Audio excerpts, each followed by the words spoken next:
आस्तेय का मतलब होता है चोरी नहीं करना। जो चोरी करते हैं वो धार्मिक नहीं हो सकते। तो आप कहेंगे हमने तो कभी चोरी नहीं की, हमने तो किसी का सामान नहीं चुराया, किसी का धन नहीं लिया। बात को बदल बदल के बोलना भी चोरी है, जो है उससे अलग दिखना भी चोरी है। अंदर और बाहर एक जैसा सोचना कुछ और करना कुछ भी चोरी है। दूसरे के विचारों को पढ़कर अपने नाम से प्रस्तुत करना भी चोरी है। दूसरे के गीतों को गा देना और कहना हमारा है, ये भी चोरी है। दूसरे की म्यूजिक धुन को भी चुरा लेना, वो भी एक चोरी है। चोरी केवल धन लेना यही नहीं है, जो है उसके विपरीत छुपा के कुछ भी करना सब चोरी है। और आर पार रहना यही चोरी नहीं है। तो जो चोरी करते हैं वो धार्मिक नहीं है। और समस्या यह है कि तथाकथित 90% धार्मिक लोगों को हमने देखा, आधा झूठ आधा सच, दिल में कुछ है बाहर में कुछ है। और कहते हैं, दलील ये देते हैं कि चलता है, करना पड़ता है, समाज है, परिस्थितियां हैं। समाज और परिस्थितियां हमारी है, हमने बनाया है। और धर्म उसके सामने नहीं झुकने वाला कि आप धर्म को ही खत्म कर दें। आज लोग कहते हैं धर्म खतरे में है। कौन सा धर्म खतरे में है? हिंदू धर्म खतरे में है, मुस्लिम धर्म खतरे में है। चरित्र खतरे में हो तो समझ ले धर्म खतरे में है।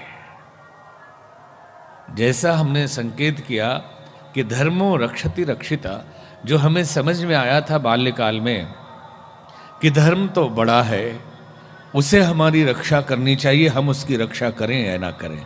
फिर एक ऐसा कमजोर धर्म है जिसकी रक्षा हम करें और फिर ये हमारी रक्षा करें। कहाँ रहता है धर्म ये भी नहीं पता। लेकिन जैसे ही थोड़े बड़े हुए समझ में आया कि धर्म ये सद्गुण है, और इन सद्गुणों को यदि अपने चरित्र में हमने धारण कर लिया, इसकी रक्षा कर ली, तो मौका पड़ने पर ये हमारी रक्षा करेंगे, ये धर्म हमारी रक्षा करेगा। सत्य धर्म है, ईमान धर्म है, आस्तेय धर्म है। अगर ईमान की रक्षा हमने कर ली जीवन में, तो बेईमानी करने का मौका आएगा तो हमारे द्वारा रक्षा किया हुआ वो धर्म हमारी रक्षा कर लेगा।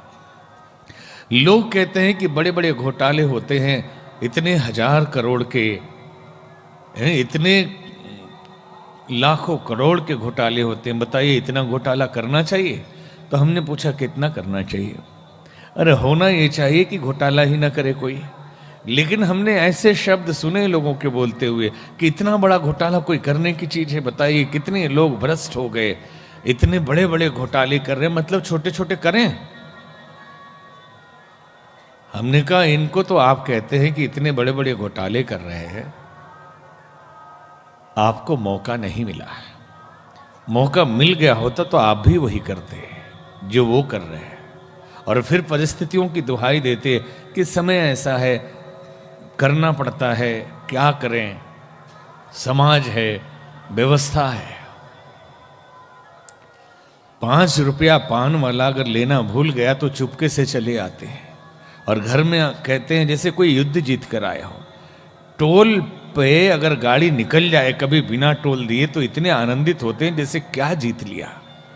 हमारे साथ एक दिन मीरा रोड और दहीसर के बीच में जो टोल है ना मुंबई में, वहां से गए तो ड्राइवर, उस समय बीच में परिस्थितियां ऐसी थी कि कुछ लोग टोल देते थे, कुछ लोग नहीं देते थे।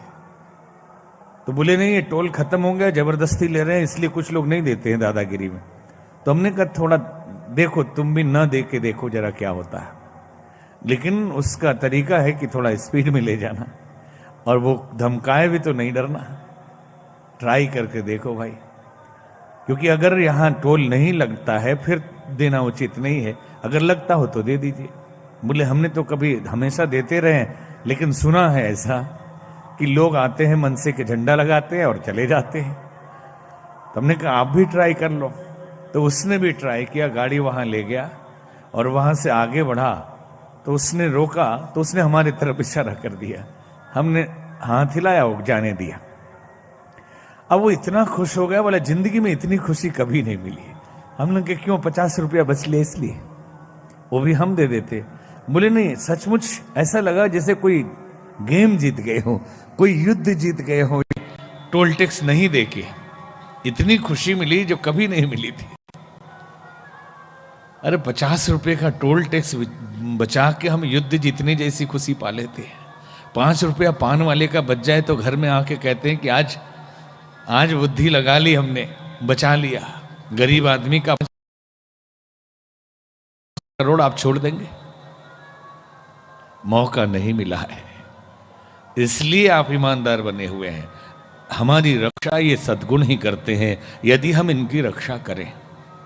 और रक्षा करने का तात्पर्य ये है कि जीवन में उसे प्रत्यक्ष रूप से प्रैक्टिकली स्थान दे, सचमुच वैसा जिए, केवल शब्दों में नहीं, केवल उपदेशों में नहीं, केवल बातों में नहीं, जिंदगी में आ जाए धर्म, हम सचमुच के धर्मात्मा होंगे ना। या शब्दों में धर्म हो, जीवन में धर्म ही ना हो, केवल हमारे स्वरूप का धर्म हो, अंदर धर्म ही ना हो। क्षमा दमुस्तेयम, आस्ते धर्म है, चोरी नहीं करना धर्म है। तो क्या चोरी नहीं करना?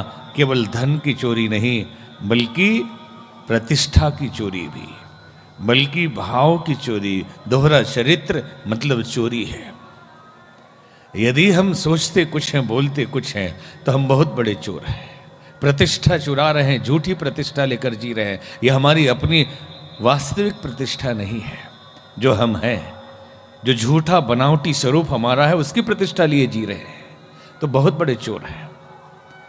दूसरों के साहित्य उठाकर उस पर अपना नाम लगा के लिख के बाजार में बिक जाते हैं, तो महाचोर है वो। लिखने वाले ने बेचारा कितना मेहनत किया, कितना सोचा, लिख दिया हमारे विचार है। कई लोग प्रवचन करते बोलते ये ओरिजिनल विचार लेकर आए।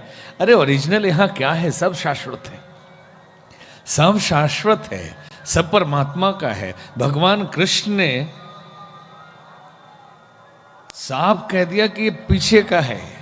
वहां गीता में कहते हैं कि सब सर्व उपनिषदों को दुग्धा गोपाल नंदनम, जो लिखा गीता में व्यास जी ने, कि उपनिषदों का सार है, उपनिषदों से लिया हुआ है, और दुहने वाले भगवान कृष्ण है और अर्जुन बछड़ा है।